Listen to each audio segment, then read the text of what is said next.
Welcome to Car Scene Korea. I introduce newly released Genesis, Hyundai, and Kia cars. And today, rather than a review, I am going to be doing a week of driving with this Hyundai Kona Electric. It's my first EV car ever, and I borrowed this from my friend, have been driving it around for about a week to get a good idea of what EV car is like as a non-EV car owner slash driver. I personally drive ICE car, internal combustion engine, and tell you all about it from that perspective. If you are curious about Kona itself, I've done an extensive review with Kona Hybrid right up there, so go check that out. This Kona EV has about 30 liters less trunk capacity compared to that of a regular Kona due to this car being electric, carrying more batteries on the back. Other than that, as for the exterior, there merely is no difference except for this traditional hybrid slash EV car symbol wheels. Of course, the front look is significantly different. It's all covered up because this port right here is for the charging port. This is me being an ICE car owner, driver for the entire life, and I've never driven EV car before until today's car. That is the accumulated distance that I have covered, and I actually have charged my car overnight, fully charged, clocked at 454 kilometers driving range. Most of the infotainment system, other clusters, other functions and features within the car, it's just the typical Hyundai. It's same thing, almost identical to that of the other Kona. However, this car is fully loaded. It has all the options available within the car, and of course it has that Krell sound system. I personally have been loving it. It's much better than my Veloster, and that is for sure. This is a beautiful city drive car. If you need a bigger SUV, you of course would not have chosen Kona. But if you have gone with Kona, that means you're okay with the size of the car. You are actually getting the car because it's EV. And I just popped the hood to show you inside. And as we all know, the chassis that Kona EV currently has is borrowed straight from the ICE car, and hence there is plenty of space within the engine bay because the motor is so much smaller and it sits so much lower, as we can see right there. And this is the profile. Usually the engine comes all easily up to where the bonnet sits. However, that is not the case with this Kona EV. I'm here to charge up my Kona EV. Unlock the car, open up the port, unplug those, and you select which direction your charging port is. Mine is located right up in the front, and check that out. This is like the best part. After that, you can do the adjustments and you can still lower where your charger is. And if you're running short, lower it some more and just plug it in. And after the verification, it's going to run through and start charging your car. Come over here, this end portion is actually blinking, and that shows how much battery is being charged up. For the most part, here in Korea, the fast charging ports support either about 50 kilowatt hour or about 100 kilowatt hour. This Kona EV has 64 kilowatt hour capacity. So that means in about an hour, this car is going to get charged up pretty soon. The more time I spend with this EV car, Kona EV, or any other EV cars to come for that matter, I mean, this is already becoming a cliche, but the future is right here. It's right around the corner. If not, it's already here.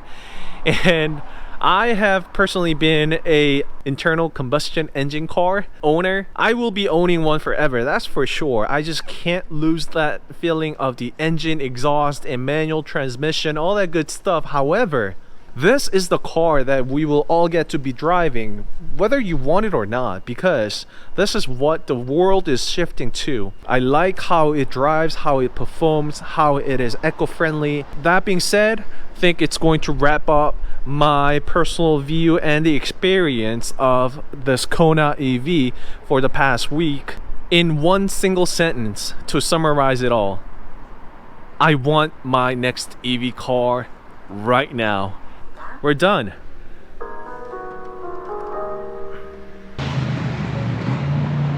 And on tachometer, currently I clocked 550 kilometers with average travel distance with 6.1 kilometers over kilowatt hour. That is not the best mileage you can get out of the EV car. I know that because the owner of this car told me that he does about 8.8 to about 9 kilometers over kilowatt hour on an average, and that's the average, and that's quite a lot. I know temperature is a big factor when it comes to EV cars, be it charging speed or be it driving distance, be it efficiency.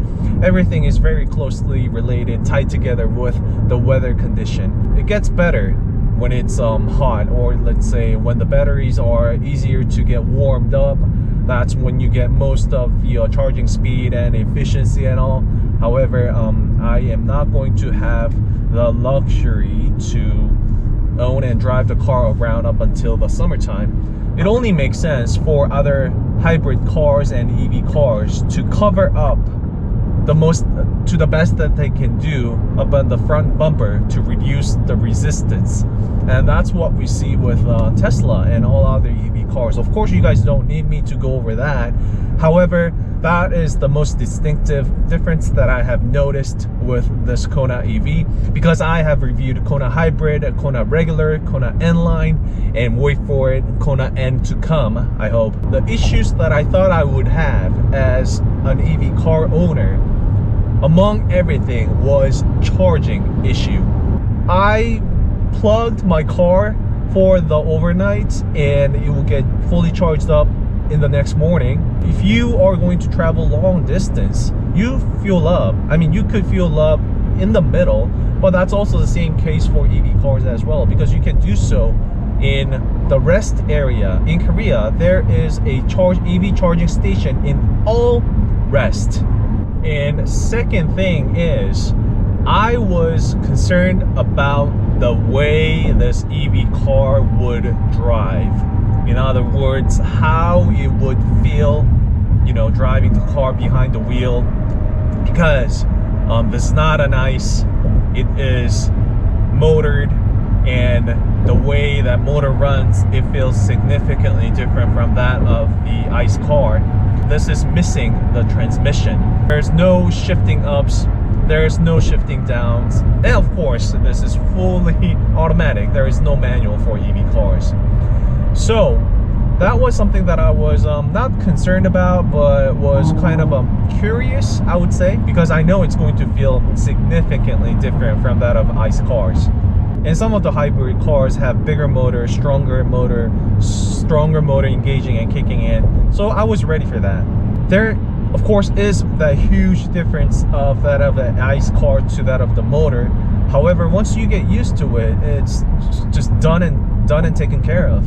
Like, you won't even really be able to notice, like, hey, this car is motored and this is what motor feels like. No, that's not it. You get used to it in no time. And I really hope that I could do a one pedal driving with this Kona EV, which Hyundai is not available to do at the moment, but it will be coming, that we know for sure. The third point that I was worried about the Kona EV was the lack of power. However, I was wrong. There is more than enough of a power to be a good daily driver.